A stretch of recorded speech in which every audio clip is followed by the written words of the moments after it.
안녕하세요. 책 읽어주는 친구 빨간머리 준마입니다. 거리라는 것이 얼마나 위대한 의미를 갖는지 사람들은 잘 모릅니다. 떨어져 있을 때 우리는 상처받지 않습니다. 이것은 엄청난 마법이며 동시에 훌륭한 해결책입니다. 오늘 소개할 책은 저자 소노 아야코의 약간의 거리를 둔다 입니다. 낭독하겠습니다.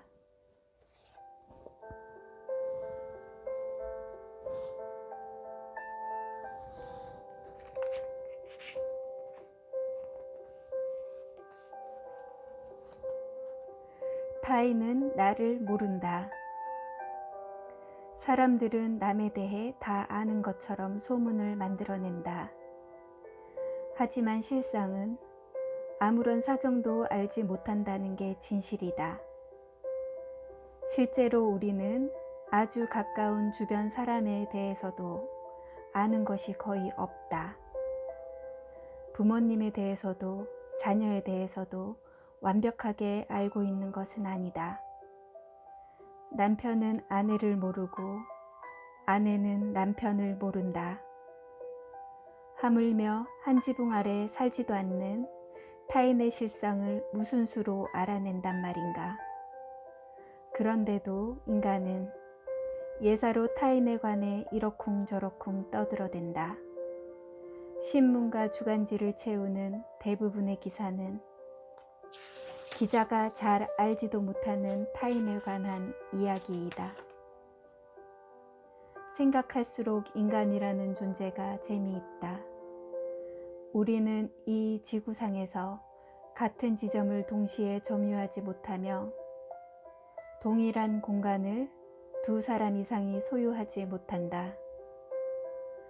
전쟁과 내전에서 행해지는 폭격을 피하고자 어머니는 어린 자녀를 품에 안고 엎드린다. 자기 몸으로 위험을 막아주기 위해서다. 하지만 이런 시도를 비웃기라도 하듯 어머니는 무사하고 어린 자녀만 희생되는 예가 얼마든지 있다. 두 사람이 동일한 평면과 공간을 차지할 수 있다면 어머니와 어린 자녀는 살지 죽을지라는 운명을 함께 나눴을 것이다. 그러나 두 사람이 같은 지점에 서 있을 수는 없으므로 단 한 발자국 차이로 생사가 뒤바뀐다. 한 걸음 앞에 서 있던 어머니는 살고 한 걸음 뒤에 따라오던 어린 자녀는 목숨을 잃는다. 우리는 가까이에 어울려 살아가더라도 바라보는 인생의 풍경은 조금씩 차이가 있다. 그래서 다른 사람이 바라보고 느끼는 감정을 제대로 이해하지 못하는 것이 당연하다. 함부로 타인의 감정과 생각을 넘겨짚지 말자고 오래전부터 스스로를 타일러 왔다. 그 다짐은 이 나이가 되어서도 변함없다. 상대방을 위해 나의 희생을 감수하며 수고한 일이더라도 그가 고마움을 모른다고 해서 서운해한다거나 화를 내서는 안 된다. 그럴 수도 있음을 인식하며 미리 각오해둬야 한다. 인간관계의 보편적인 형태는 서로 간의 뜻이 맞지 않고 오해가 생기는 것이다. 오해를 이해하지 못하는 데서 관계가 틀어진다. 그 사람의 불행을 바란다. 소문의 밑바닥에는 그 사람의 불행을 바라는 요소가 포함되어 있다. 그의 불행한 가정사나 그가 숨기고 싶어하는 내면의 어둠을 소문으로 끄집어내 그를 구렁텅이에 빠뜨리고 싶다는 사악한 욕망의 표출이다.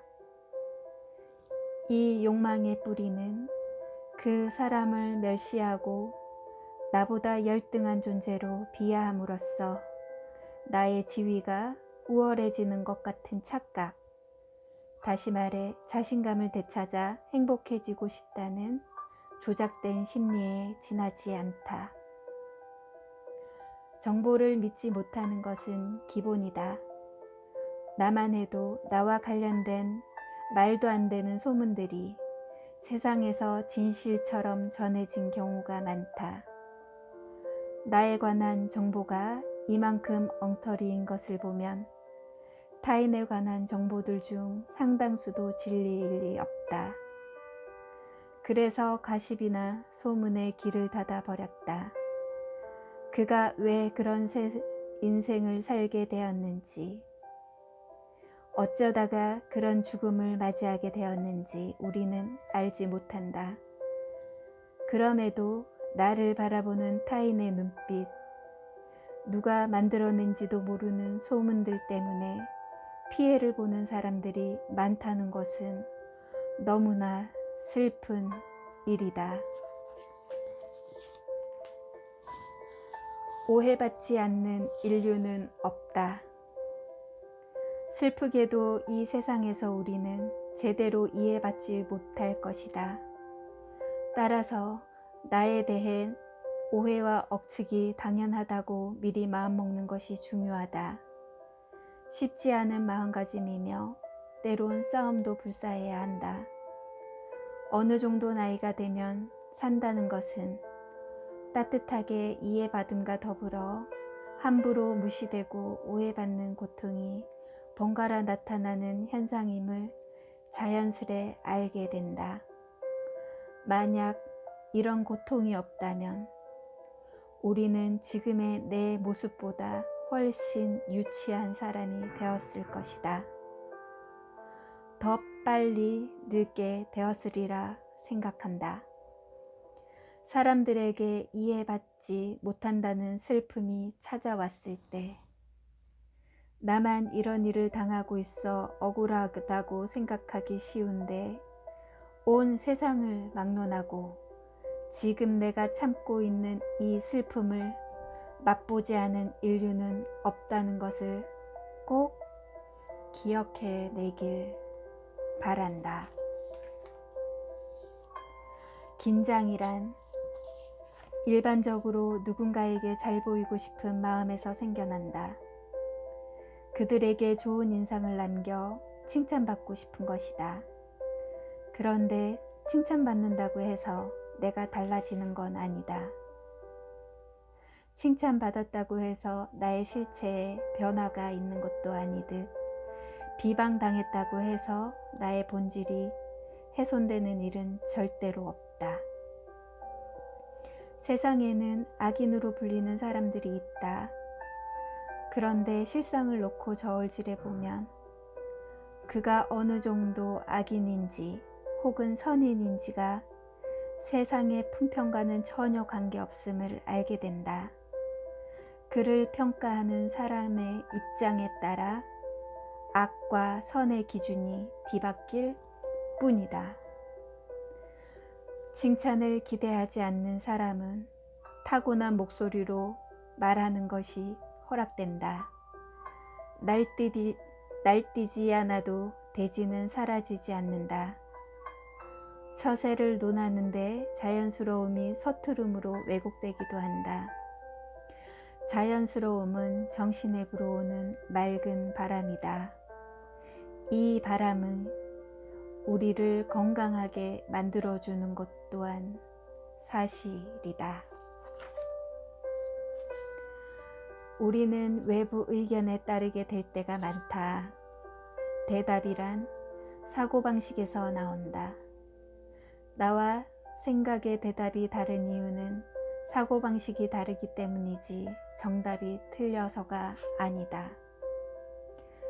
그러므로 외부 의견에 일일이 상처받을 필요가 없다. 사람들이 나를 오해하더라도 내가 당당하고 떳떳하다면 변명할 필요가 없다. 신이 거짓 없는 나를 알고 있기 때문이다. 이것이야말로 상쾌함의 본질이다. 타인은 전부를 알 수 없다. 인간을 제대로 이해할 수 있는 자격은 개인의 숨겨진 부분까지 관찰할 수 있는 신에게만 부여된다. 믿음은 필연적으로 의심이라는 조작을 거쳐야 한다. 의심도 해보지 않고 믿는다는 건 엄밀히 말해 행위로서의 성립 조건을 만족시키지 못한 일탈이며 그런 점에서 비난받아 마땅하다. 나의 경험을 돌이켜보자면 처음에 의심했던 사람일수록 나중에 신뢰가 돈독해진 예가 많다. 다만 훗날 수치를 경험하게 된다. 그러나 의심하지 않고 믿었다가 나중에 실망하고 상대를 원망하거나 실책하니 의심한 것을 혼자 부끄러워하는 편이 낫다. 더구나 의심했던 상대가 정말 훌륭한 인격자였음을 알게 되었을 때 맛보게 되는 행복과 안도는 처음부터 기대하고 믿음을 허락했을 때보다 몇 배는 더 큰 기쁨이 된다. 친구는 자녀가 아니다. 부모도 아니다. 이것이 무엇을 말하는가? 친구로부터 의견과 감상을 요구받기 전까지 그들의 삶에 참견해서는 안 된다는 말이다. 친구라는 입장에서 그의 성공과 건강을 남몰래 기도하는 것으로 족하다. 하지만 그 경계를 넘어서는 사람들이 꽤 많다. 저 사람은 평판이 안 좋아요. 어울리지 않는 게 좋겠어요. 괜히 당신처럼 그런 사람으로 보이면 어떡해요? 라고 주제넘게 남의 인간관계를 결정지으려는 사람들도 있는 것이다. 나는 오늘날까지 세상의 오해와 잡음에 시달리는 사람들 곁에서 그들과 우정을 맺어왔다. 인생은 매 순간 대가를 요구한다. 세상에 보기 드문 개성 강하고 똑똑한 친구들 곁에 머물 수 있다면 얼마든지 대가를 지불할 각오가 되어 있다. 세상이 나를 어떻게 바라보든 솔직히 관심 없다. 어차피 인간은 타인을 제대로 평가하지 못하니까. 그런 부조리한 평가에 시달리지 않겠다고 작정하는 마음이야말로 성숙한 인격의 증명이다. 자기속의 인간으로서 살아가고자 하는 삶의 방식이 명확하게 확립되었다는 뜻이기도 하다. 부자는 무조건 넓은 집에서 살아야 된다거나 직함이 높아야만 성공했다고 믿어서는 안 된다. 그런 식으로 사람들을 이해하는 사람은 그와 똑같은 방식으로 자신의 삶을 평가받게 된다. 여기에는 이해도 소통도 없다. 타인에게 상처 주지 않고 살아갈 수 없다. 우리는 평소에 아무렇지도 않게 이런 말을 한다. 역에서 내리자마자 골목이 보일 거예요. 그 골목 막다른 곳에 집이 있어요. 두 번째로 보이고 하얗고 큰 집이 우리 집이에요. 언뜻 보기에 이 설명에는 특별한 문제가 없다.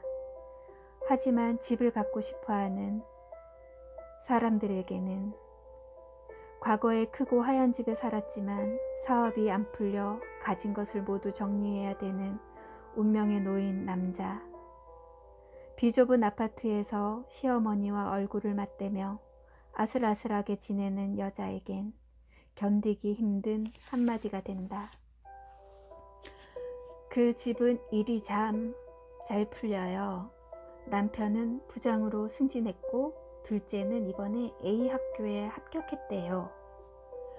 남의 불행에 기뻐하기보다 서로 축복하는 것은 참으로 기분 좋은 일이다. 하지만 남편이 부장으로 승진하지 못하고 아이가 A 학교에 합격하지 못한 옆집 여자는 이런 소식을 전해주는 선의의 이웃에게 비참함을 느끼게 될지는 모른다. 아무에게도 상처 주지 않고 살아갈 수 없다. 기머거리라는 말을 하지 않았다고 해서 청각 장애자를 차별하지 않았다고 말할 수 없다. 적이나 차별 없는 말과 행동이더라도 상대방에 따라서는 얼마나 치욕스런 상처가 된다는 것을 이해해야 한다. 그리고 나와 내 가족만이라도 다른 사람의 의도치 않은 말과 행동에 상처받지 않도록 강해지는 방안을 생각해내야 한다. 우리의 일생에서 타인의 역할은 과연 어디까지인가? 나는 절대적이라고 생각한다. 혼자 힘으로 우리는 여기까지 당도할 수 없었다. 거부당하고 미움받고 괴롭힘을 당하고 때로는 사랑받고 구원받으며 칭찬받았기 때문에 현재의 내가 있다. 그들 속에서 지금의 내가 만들어졌다.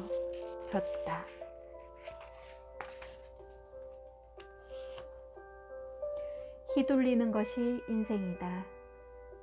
파괴적인 사상과 실천은 세상이 없어지기 전까지 사라지지 않을 것이다.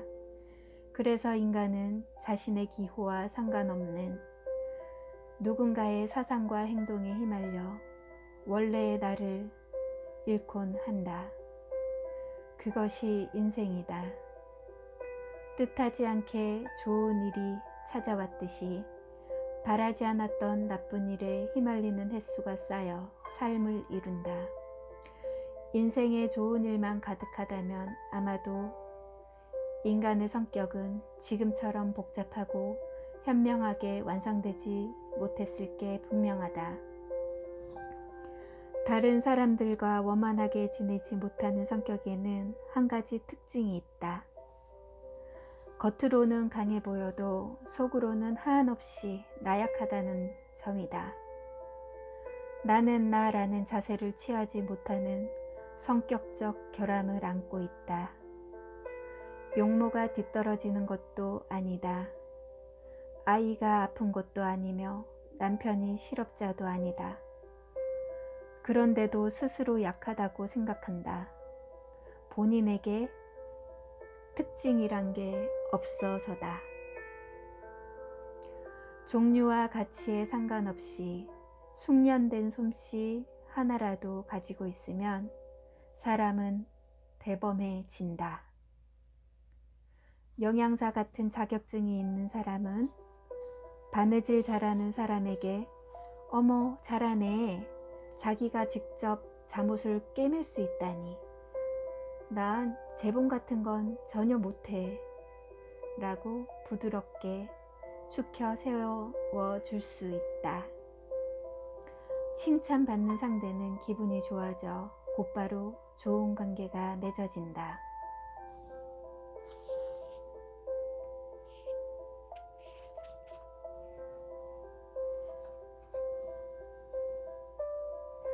적극적인 구독과 좋아요는 사랑입니다. 찬란한 하루 보내세요. 책 읽어주는 친구 빨간머리 준마였습니다.